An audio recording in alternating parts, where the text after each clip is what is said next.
the average. And I want to really focus on this. This score minus the average distance very often is misinterpreted in the news. I just read in the Broadside recently that enrollments at Madras and Prineville are skyrocketing, while enrollments at Bend are plummeting. And that might be true. But I got to worry about the term skyrocketing or increasing rapidly versus plummeting and decreasing quickly, because a Madras campus might have 30 students, and if 10 more go, that's an increase of 33 1/3%. Yeah, if 4 kids stop and Bend and move to Madras, that's going to increase. That's going to decrease our percentage meaninglessly, but that one meaningfully. But here's the problem, friends. The only reason you know that is because you have a base number. So Susan, when you took that distance and divided it by 15, that was the crucial step that news media often forget. So what I want to do is I want to pose a problem that there is no good answer to and have you guys try to answer it. Okay, you ready? Trip back in time. Trip back in time. 1972. What the hell were the Olympics in 72? I forget when the Olympics were in 72. You weren't born, it doesn't matter. 72. 2008. Everybody knows Michael Phelps. Who's this mustachioed gentleman over here? Mark Spitz. Mark Spitz. How many of you see this picture of Michael Phelps? Remember this one from 08? The reason this picture exists is because of this picture. He was spoofing Mark Spitz's picture from 72, because before Michael Phelps, Mark Spitz was the household name for swimmers. Greg Louganis was the household name for divers, I think. But Mark Spitz was the household name for swimmers. And why? Because in 72 he won 7 gold medals. And then Phelps one-upped them in 2008 and won 8. So the question now, of course, remains, who's more impressive? Mr. Franklin. Who's more impressive between Mark Spitz and Michael Phelps? Because this was a great series of pictures. I wish Phelps had grown a mustache and to go with it. Would have been better. You want comments on that? I want comments on the stash. I would say that the guy from 72 is why? Because now we have technology that helps him train. He knows what to eat more. You know, he knows exactly where his lactate thresholds are. Everything. Okay, good. I like this. Does that make him better? It doesn't make him better. Austin, hold that thought. I want to hear both sides. Hold that thought. So did everybody hear what Carolyn said? The vote is in 72 they had lesser training methods. Now it's very much computerized. Very much. To make sure it was working. I just learned this one too. I want to hear all these comments. Let me just throw this out. What I heard last class, I had a competitive swimmer who was competing back in the late 80s, early 90s, that said back in the day these guys weren't allowed to swim underwater as much as they are now in competition. So if you've ever watched like the butterfly event, these guys will dive in and stay underwater for like half to 3/4 of the pool before coming up. They figured out from 72 to 2008 that you're faster underwater if you've got a really good butterfly kick. So they couldn't do that back in 72. They changed the rules. So the question I have though to counter that, I want to get off this point in a second, is sure, technology's better, training methods are better, timing is better, all that's better, but it's better for everybody, not just Phelps. It's also better for his competition. So my question then goes back to, of these two dudes, who's more impressive? If we take so your vote is for Spitz because he has basically stood on the shoulders of Spitz to get to where he is. Okay, that's a good argument. Austin, counter argument. He has 8 gold medals, and Spitz only has 7. Competition is harder in 2008 than it was in what, 72? Okay. So competition is harder, and for him to beat everybody that many times, he has to be better than what the other guys. Define competition being harder. Times are faster. Times are faster. You gotta do more training. Okay, so margins for victory are getting more narrow. Yeah. So to beat out, could some of that be attributed to luck though? Phelps is like 8.5 feet tall. Maybe he just reached further. You see, size 18 feet. I just learned. What? Size 18 feet. Did you guys ever? They are exactly. That's what I was just gonna say. When I do kick drills in the pool, I put flippers on. I'm like, this is what Phelps feels like all the time. It's incredible. And you can kick so much faster than size 18 feet. But that's what you take in sports. You take, look at it, you know, NFL or whatever. Just genetic advantage. Yeah, genetic advantage. So it's almost like maybe Spitz was just genetic advantage.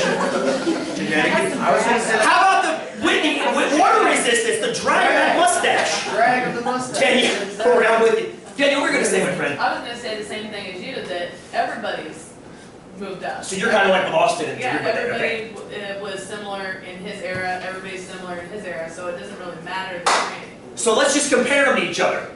I love everybody's similar, but we can't compare them to each other, right? Well, things are so different. There's no freaking way to even judge it. I have one way that I'm going to present to you. You're going to see if you like it or not, okay? Here's what I got. I took the gold, now as it turns out, Phelps and Spitz have 3 events they both competed in and both won gold medals in. So I'm like, hot damn, apples, apples. Hot damn, apples, apples. 200 meter butterfly, 100 meter butterfly, 200 meter freestyle. Okay? 200 meters of butterfly, as somebody who's trying to learn how to do butterfly efficiently, I can do 25 of that, and my heart explodes. To do 8 lengths, or to do 4 50s of that, is just seems superhuman to me. Not to mention the fact that they do it in that kind of speed. It's ridiculous. 2 minutes? You kidding me? So anyway, I took the 72 times, of which Spitz won, and I took the 2008 times, of which Phelps won. Austin, what he just said, is visible in the times, now isn't it? They're all fast. It's visible in the time. Look at Spitz's gold medal time in 72. The slowest time. The slowest dude in the gold medal round, who wasn't even on camera. By the time the camera is looking at Phelps in his goggles, that poor dude's still going, but he still finished before Spitz did 30 years before. But that's because of the training and whatever else, right?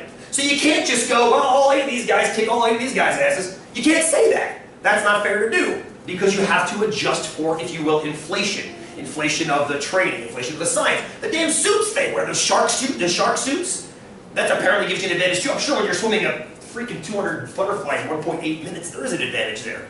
I'm doing 25 in 1.8 minutes. So, what I did was, I said, okay. Here's the average speed in 1972. With its standard deviation, because we should probably look at that too. It gives us an idea of Susan's, if you will, how much more impressive it is. Because you can look at a second's difference or a minute's difference, but you have to kind of weight it with, okay, how impressive is that difference? Same thing for Phelps and Spitz. Or, excuse me, for Phelps in 2008. Now, one thing I couldn't help but notice, this versus that.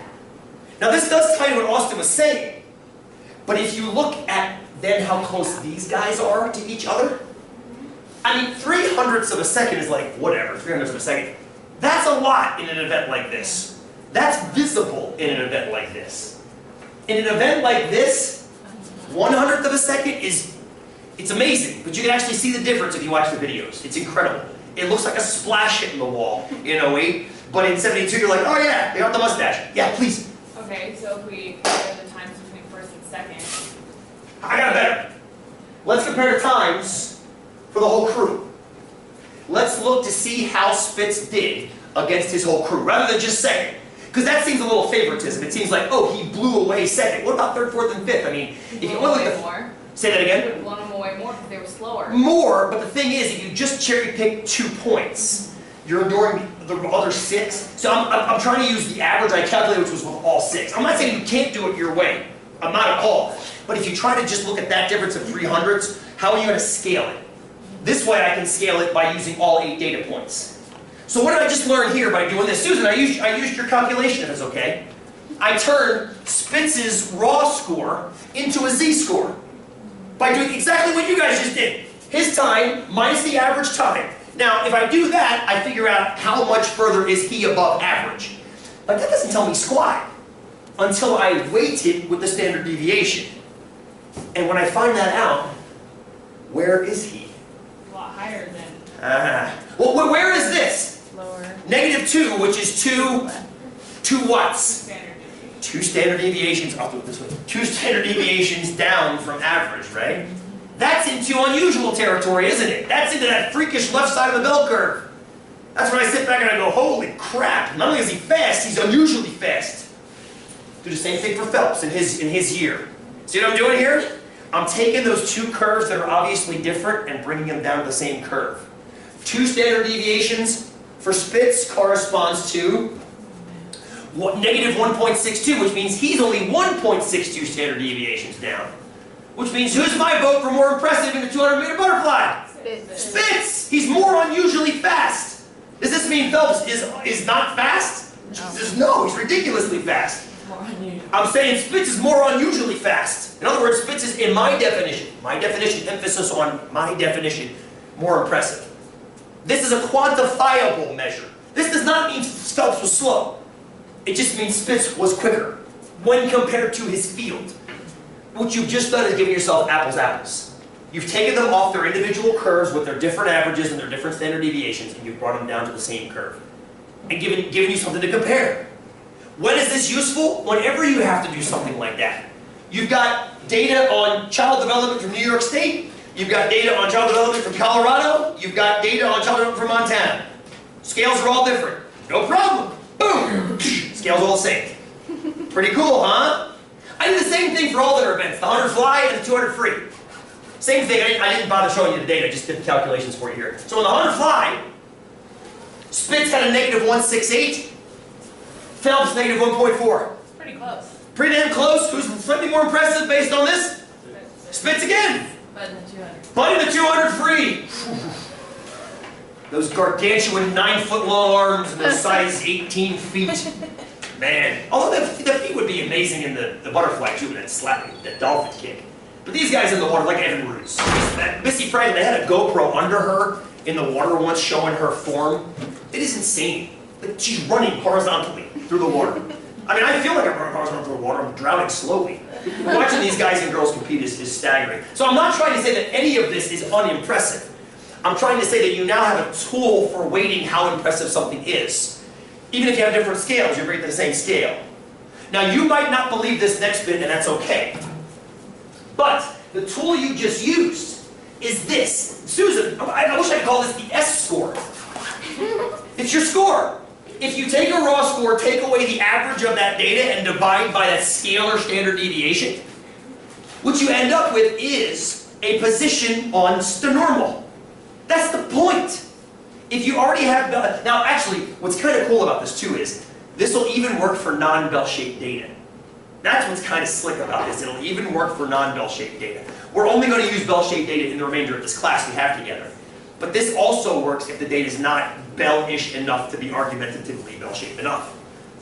So you take whatever score you've got, take away, right, the raw score, exactly. I've used that kind of as a catch-all phrase, the raw score. So the raw score was like, say, Spitz's time, Phelps's time, an IQ score of 80, an IQ score of 90. We'll do some more examples of those two with IQ in a minute. And those scores are going to have averages and standard deviations at the same time. If you take all those raw scores and you average them like this into their z-scores, whatever distribution they came from with the mu and the sigma, that mu and the sigma gets washed away. You lose the units. So for example, when we saw that Phelps was 1.92 standard deviations down from average, I don't know how many seconds that is, because the seconds are gone. The units cancel.